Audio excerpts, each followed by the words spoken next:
Simula nung tayo ay bata pa,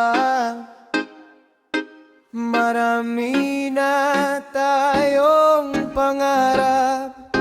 Hindi masama na tayo ay mangarap, basta lagi tayong may pagsisikap.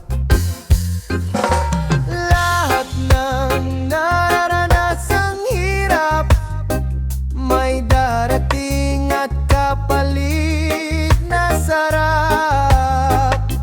Maniwala tayo sa Diyos na may lalang, panalangin natin Kaniyang tutugunan.